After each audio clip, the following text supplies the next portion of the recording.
उसके आने की सुगबुगाहट जो है वो तेज हो गई है। आज इसी पर चर्चा करेंगे। हमारे साथ तमाम मेहमान जुड़ रहे हैं, परिचय करा दें। हमारे साथ अनामिका सिंह है, प्रवक्ता बीजेपी से हैं, और इसके साथ गौतम राणा हैं, संविधान विशेषज्ञ हैं, और राहुल तलान हैं, राजनीतिक विश्लेषक हैं।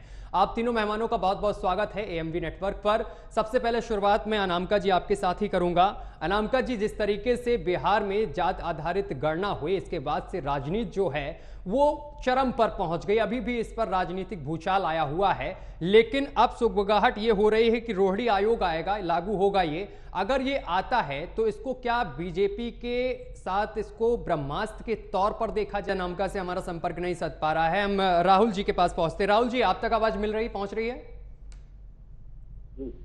राहुल जी, जिस तरीके से जाति आधारित जनगणना हुई, जिसके बाद से तमाम तरीके के वार पलटवार देखने को मिले सत्ता पक्ष के, लेकिन जिस तरीके से इसकी रिपोर्ट सामने निकल कर आई तो विपक्षी दलों ने इसका खूब गुणगान किया है। लेकिन अब यह माना जा रहा है कि रोहिणी आयोग लागू होगा और इसकी सुगबुगाहट है जो है वो भी तेज हो गई है। इसमें किसका फायदा और किसका नुकसान? देखिए, 2017 में रोहिणी आयोग का गठन किया गया था, लेकिन उसके बाद जब 2023 में रिपोर्ट सौंपी गई, अभी तक वो रिपोर्ट सामने नहीं है। वो बात अभी तो कयास ही है कि क्या होगा उसमें। लेकिन सवाल ये है कि जैसे भी जो भी कयास लग रहे हैं कि जो जातियां, उनकी उपजातियों को या जिनको आरक्षण का लाभ नहीं मिला, उनको आरक्षण का लाभ दिया जाएगा, जैसे चर्चा है रोहिणी आयोग की कि ये सारी चीजें होंगी, तो उससे मुझे लगता है कि बीजेपी की प्रॉब्लम्स और बढ़ने वाली हैं। देखिए, नीतीश कुमार ने जातीय जनगणना करके जिनको बोतल से बाहर निकाल दिया, जिसको बोतल में वापस डालना बहुत मुश्किल काम है। देखिए, पूरे देश में ये एक 1931 में जातीय जनगणना हुई थी, उसके बाद एक मोटा मोटी अनुमान है कि 53-54% ओबीसी है भारत में, लेकिन उस हिसाब से अभी भी उनको वो लाभ नहीं मिला है। तो जब लाभ नहीं मिला है तो वो जब एकजुटता की बात आएगी, देखिए बीजेपी का 2014 का जो इलेक्शन था वो हिंदुत्व पे था, और हिंदुत्व के नैरेटिव को कोई तोड़ता है तो वो जाति या जो जाति वाली जनगणना है उस नैरेटिव को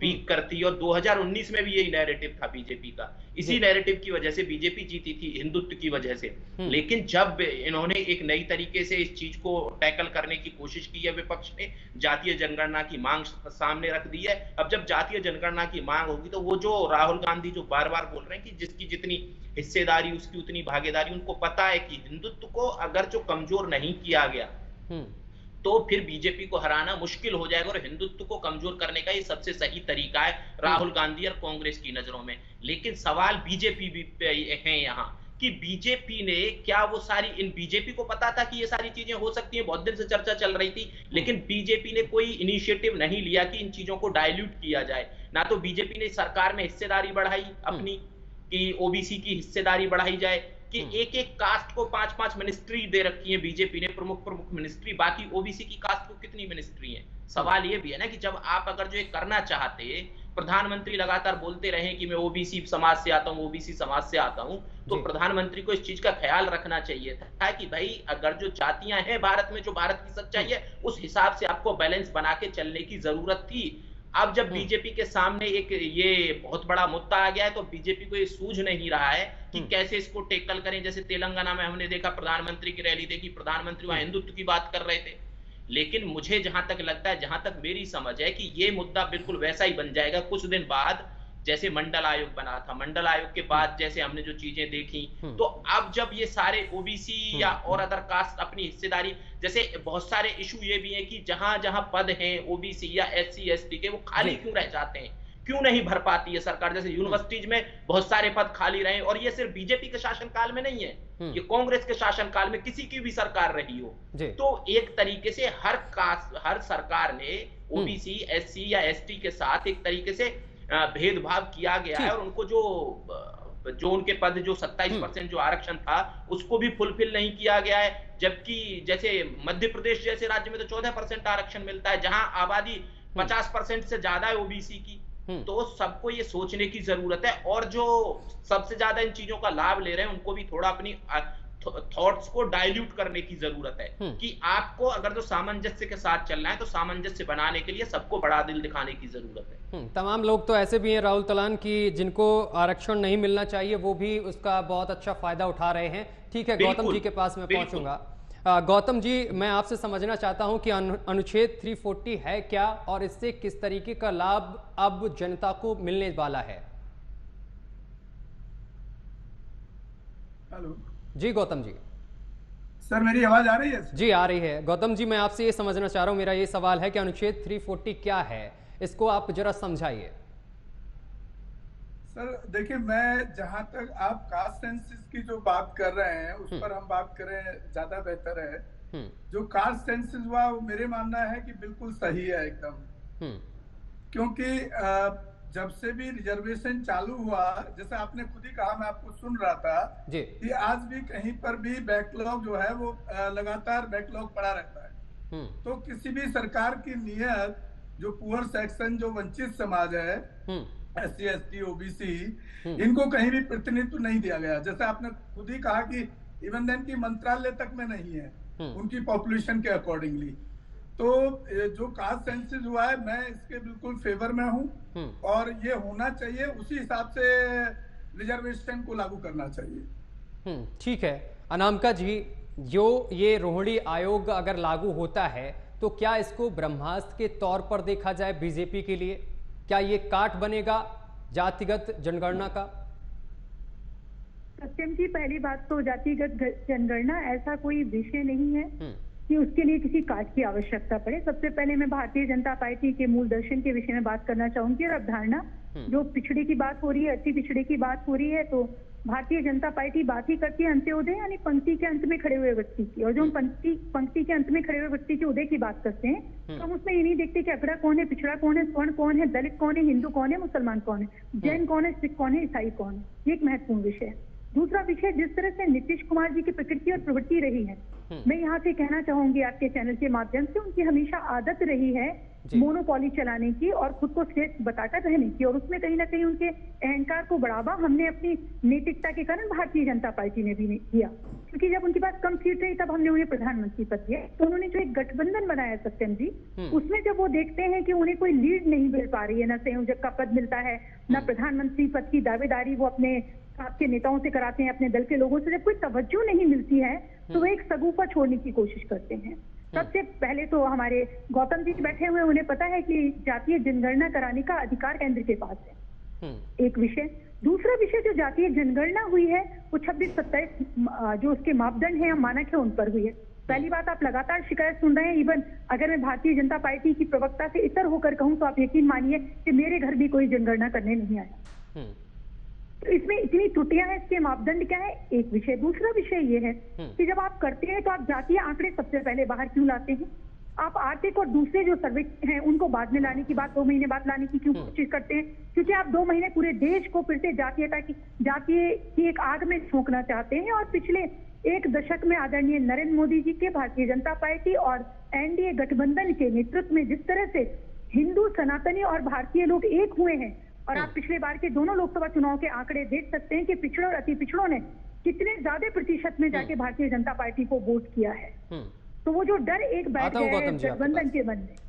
और रोहिणी आचार्य जो रिपोर्ट है उसमें तो पहले ही ये कहा गया है कि कुछ पिछड़ी जातियों ने अपने श्रेष्ठ होने के कारण ये लगातार आरक्षण लेकर आरक्षण को सीमित कर दिया है, तो उसी का बंटवारा और अन्य जातियों में किया जाना चाहिए। तो हमने तो वो पहले ही कर लिया था, हमें उसके लिए किसी काट की तरह हम इस्तेमाल नहीं करते। ठीक है, गौतम रत्ना कुछ कहना चाहते हैं, बोलिए। हिंदू सनातनी क्या होता है, मैं ये जानना चाहता हूँ। अगर हिंदू सनातनी है और हिंदू ही शब्द है धर्म का, तो फिर कोई जाट, जाटव, चमार, वाल्मीकि, ठाकुर क्यों है, ये बताएं पहले। ब्राह्मण जो ये बोल रही है मैडम, और मोदी जी बताएं, और ये भाजपा RSS वाले बताएं। कोई सनातनी नहीं है इस देश के अंदर, सनातन कुछ है ही नहीं। सनातन भी एक जाति का ही हिस्सा है। हिंदुज्म कभी भी बिना जाति के था, ना रह पाएगा, ना होगा। तो जाति को कैसे आप अवॉइड कर सकते हैं? ठीक है, बोलिए अनामिका जी, जवाब दीजिए। सत्यम जी, पहले तो आप संविधान के विशेषज्ञ हैं, सनातन धर्म के, कृपा कर मेरा आपसे विनम्रता पूर्वक आग्रह है, सनातन धर्म के आप विशेषज्ञ ना बने। अगर आपने वेद पढ़े होंगे जो विश्व की सबसे प्राचीनतम एक माने जाते हैं। गौतम जी, जब मैं बोल रही थी आप बोल रहे थे, मैं चुप थी, आप मेरी बात सुन लें। आप बोले ना गौतम जी, मेरी बात सुन लें, तब आप बोल सकते हैं। आप किसी भी, आप ऋग्वेद में कहीं भी जाति का उल्लेख बता सकते हैं। बाद में सामाजिक त्रुटियों के कारण वर्ण व्यवस्था जो थी, अगर आप ऋग्वेद के सूक्त में पढ़ते हैं तो वो कहती है कि मैं कवि हूँ, मेरी माँ आटा पीसती है और मेरा पिता किसान है, यानी एक ही परिवार में अलग अलग वर्ण का काम करने वाले लोग हैं। बाद में सामाजिक विकृतियों के कारण जब जातीय व्यवस्था बनती है तो जाति व्यवस्था सामाजिक उसके लिए बनी है जब पूरी दुनिया, पूरा देश और पूरा विश्व आगे होने की कोशिश कर रहा है, पूरी दुनिया में जाति नहीं है, आपके देश में जाति है। गौतम जी मुझे बोलने दें। गौतम जी आप संविधान के विशेषज्ञ हो सकते हैं, सनातन धर्म और दूसरी चीजों के नहीं, कृपया मुझे बोलने दें, मैं आपका सम्मान करती हूँ। मुझे आप अपनी बात पूरी करने दें। भारतीय जनता पार्टी जब कोई भी लोक कल्याणकारी योजना बनाती है, जब हम उज्ज्वला की गैस देते हैं, आयुष्मान योजना बनाते हैं, किसान सम्मान निधि की बात करते हैं, तो हम ये नहीं देखते, हम देखते हैं कोई भी समाज आर्थिक, सामाजिक और शैक्षणिक रूप से पिछड़े हुए लोगों के विकास की बात करता है। बिहार में क्यों इतना गौरव महसूस करते हैं यहाँ की सत्ता में रहने वाले लोग कि वो दलित को महादलित, पिछड़े को महापिछड़ा बना के ले जाना चाहते हैं, और उनकी ही बात उन पे भारी पड़ने वाली है। सत्यम, मैं आपके चैनल के माध्यम से कह रही हूँ, राहुल जी जो कह रहे हैं कि जिसकी जितनी हिस्सेदारी उसकी उतनी, जितनी जिसकी संख्या भारी उसकी उतनी हिस्सेदारी, इसका अर्थ क्या है कि वो देश के अल्पसंख्यकों को कुछ भी नहीं देना चाहते? क्या वो इतने बौखला गए हैं कि जिनका तुष्टीकरण करके, कश्मीर को खत्म करके, बर्बाद करके उन्होंने आज तक देश को यहाँ खड़ा कर दिया, अब उन्हीं की पीठ में वो छुरा भोगेंगे? तो वो पहले तय करने की वो चाहते क्या है? ठीक है, ठीक है। एक और बात जी, ठीक है, मैं वापस आऊंगा आपके पास। राहुल जी, यही सवाल मैं आपसे अब करने वाला था जो अभी अनामिका जी ने करा। जैसे उन्होंने बोला है जिसकी संख्या भारी और उसकी उतनी हिस्सेदारी, जिस तरीके से ये दिया गया है, तो सर जिस तरीके से अगर ओबीसी का देखा जाए तो यहाँ पर अगर रोहिणी आयोग लागू होता है तो सबको समान अधिकार मिलेंगे, यानी कि अभी कुछ जातियां जो सबसे आगे हैं, यादव हो गए, जाट हो गए, इनको सबसे अच्छा आरक्षण मिलता है, लेकिन कुछ जातियां ऐसी हैं जो अभी भी दबी हुई हैं। अब कहीं ना कहीं उन लोगों को भी आरक्षण मिलेगा, चाहे नौकरी हो, चाहे तमाम और भी चीजें हों। ऐसे में क्या लगता है कि ये अब छिटक जाएंगे और जिससे कि क्या किसी एक दल को फायदा हो सकता है? नहीं, देखिए, जब आप अगर जो ऐसे करेंगे, देखिए प्योर पॉलिटिक्स की बात है यहाँ। राहुल गांधी जो बोल रहे हैं वो प्योर पॉलिटिक्स कर रहे हैं। अगर जो रोहिणी आयोग की रिपोर्ट्स लागू होती हैं, जो खैर अभी आई नहीं, हमें यही नहीं बताया कि उनकी सिफारिश क्या है, जब आएंगी उनके बाद बहुत सारी चीजें क्लियर हो पाएंगी।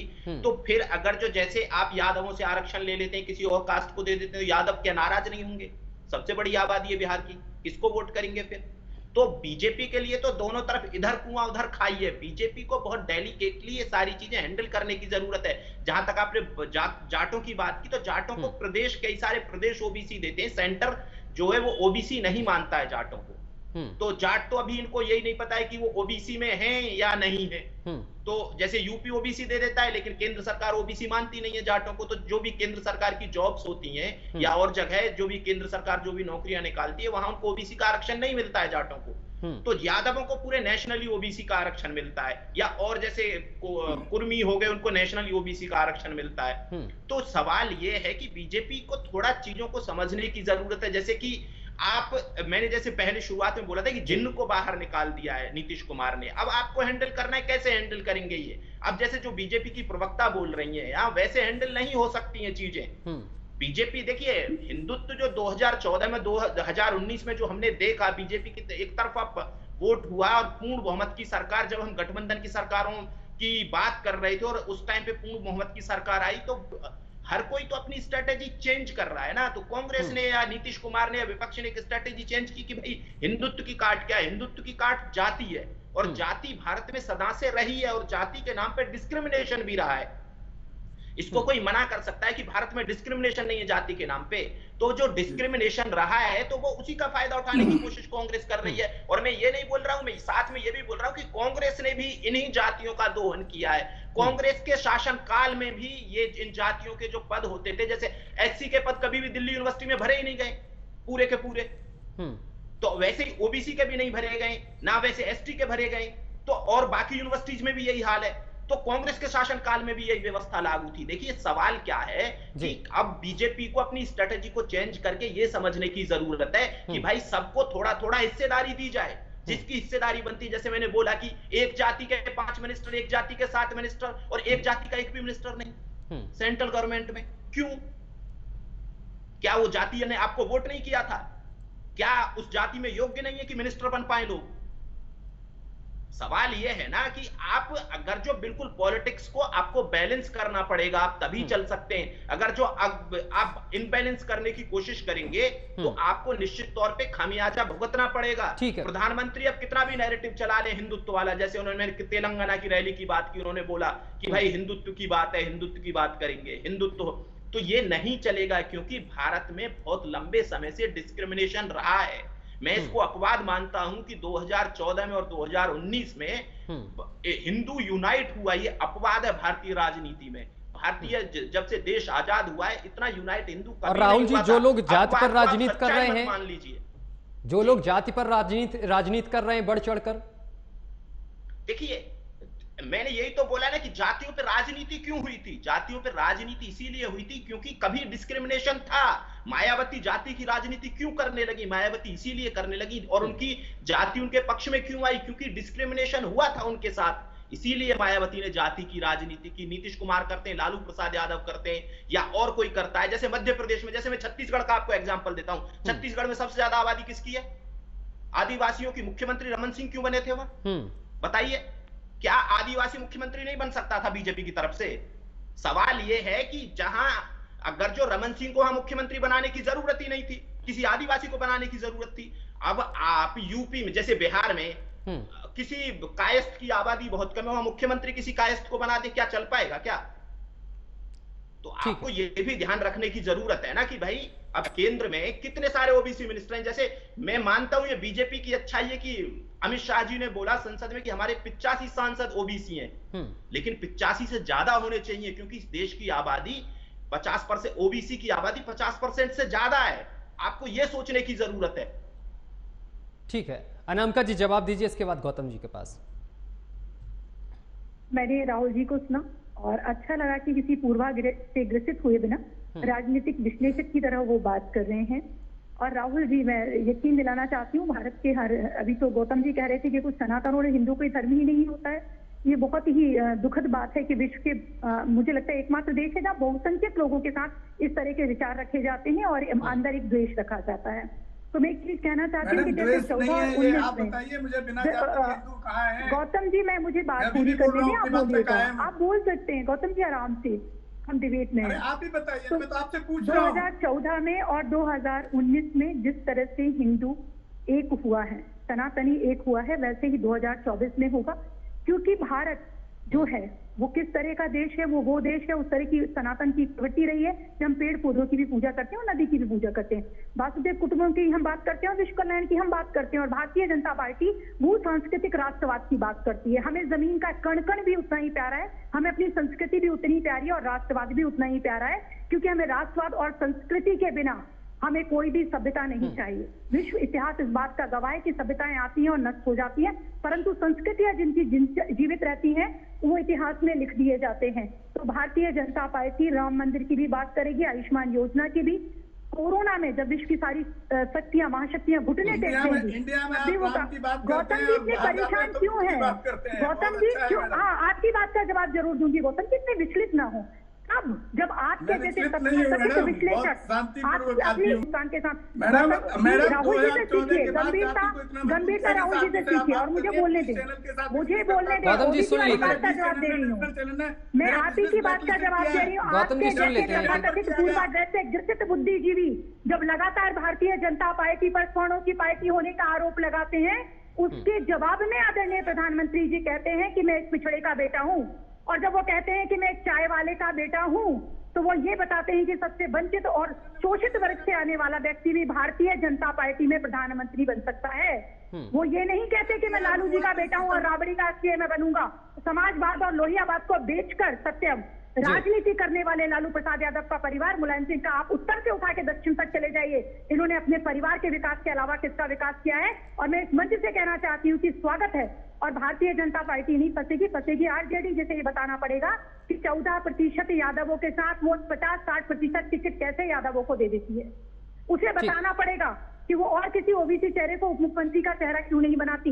नीतीश जी को बताना पड़ेगा कि वो क्यों नहीं किसी कुर्मी को आगे बढ़ाते। भारतीय जनता पार्टी कभी भी जाति पाति की राजनीति नहीं करती, हम हिंदुत्व की राजनीति करते हैं, हम इस देश की बहुसंख्यक जनता की राजनीति करते हैं, और हम 3 तलाक के नरक से अपनी मुस्लिम बहनों को निकालने से पहले, 370 खत्म करने से पहले तथाकथित बुद्धिजीवियों से नहीं डरते कि वो तुष्टीकरण करा के, ध्रुवीकरण कराकर हमारा क्या करेंगे। अटल जी ने कहा था सरकारें रहे ना रहे, ये देश रहना चाहिए। ठीक है गौतम जी, ठीक है गौतम जी बोलिए अब।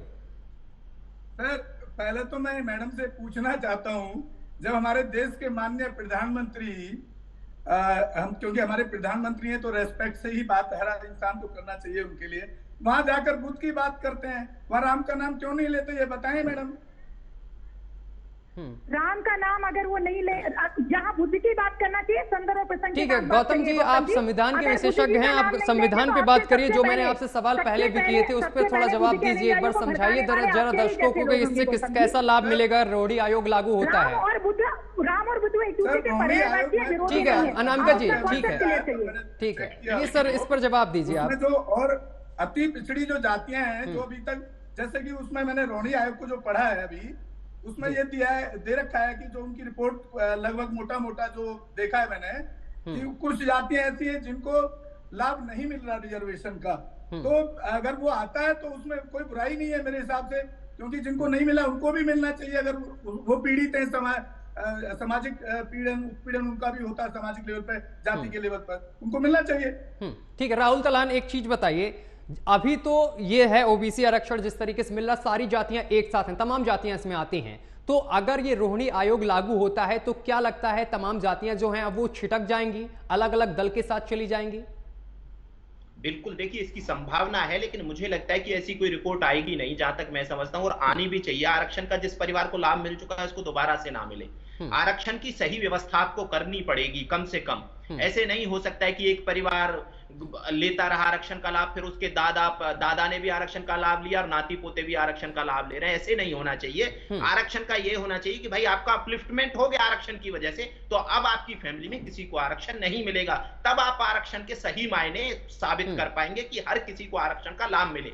तो सरकार को भी ये सोचने की जरूरत है। जैसे रोहिणी आचार्य की जो बात चल रही है, मुझे नहीं लगता है कि अगर जो ऐसे आई तो बीजेपी के लिए इधर कुआं उधर खाई हो जाएगी। आप नहीं चाहेंगे कि यादव आपसे छिटक के कहीं जाएं, क्योंकि यादवों को तो फिर आरक्षण नहीं मिलेगा, और कास्ट जो है उनको वो छिटक के जाएं तो ऐसे आरक्षण नहीं मिलेगा, तो फिर बीजेपी को वोट कौन करेगा? तो सवाल ये है ना कि जैसे यादव बड़ी आबादी है पूरे देश में, तो वो छिटक गए तो बीजेपी के पास कितनी बहुत सारा डेंट पड़ेगा। लेकिन राहुल जी ये भी तो है कि सबको मिलना चाहिए बराबर का हक, ये भी बेहद जरूरी है ना। यही देखिए, यही तो मैं कह रहा हूं ना, हर जगह वोट हम नहीं देख सकते। अगर सभी को एक समान अधिकार मिलेंगे तो सबसे अच्छा है ना देश में। नहीं, अगर बीजेपी ऐसा कुछ करती है तो अच्छा कदम है। आप सत्यम जी एक बात समझ लीजिए, ये देश ना राजनीति से चलता है, और राजनीति चलती है वोट से। इसमें कोई ऐसा नहीं है आदर्शवाद की स्थिति नहीं होती है राजनीति में। राजनीति में होती है लाभ की स्थिति, कैसे लाभ मिलेगा। तो लाभ लेने की बात होगी, बीजेपी भी लाभ लेने की कोशिश कर रही है, कांग्रेस भी लाभ लेने की कोशिश करेगी। पर मुझे जहां तक आरक्षण की व्यवस्था पे मेरे कुछ सवाल रहते हैं, और उनमें एक सवाल ये है कि भाई आरक्षण जिस फैमिली को मिल चुका है एक बार, उसको दोबारा से आरक्षण का लाभ नहीं मिलना चाहिए। तभी आरक्षण के सही फायदे आम जनता तक और गरीब तक पहुंच पाएंगे। हमारे चैनल बहुजन दस्तक को लाइक, शेयर, सब्सक्राइब देखना मत भूलिएगा। जय भीम, जय भारत, जय संविधान, नमो बुद्धाय। धन्यवाद। चैनल आर्थिक समस्या से गुजर रहा है। अगर आप बहुजन समाज में बाबा साहेब अम्बेडकर और तथागत बुद्ध की विचारधारा को अधिक से अधिक लोगों तक पहुंचाना चाहते हैं तो हमें आर्थिक सहयोग प्रदान करें, ताकि हम अपने चैनल के माध्यम से देश विदेश में समता, बंधुता, एकता और संवैधानिक अधिकारों को ज्यादा से ज्यादा लोगों तक पहुंचा सकें। आप अपनी सहायता राशि नीचे लिखे खाते में जमा करा सकते हैं।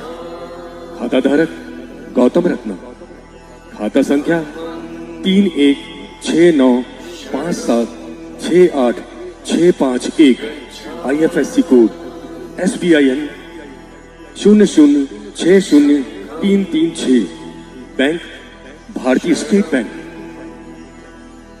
आप हमारे बैंक खाते का विवरण स्क्रीन पर भी देख सकते हैं। जय भीम, जय भीम।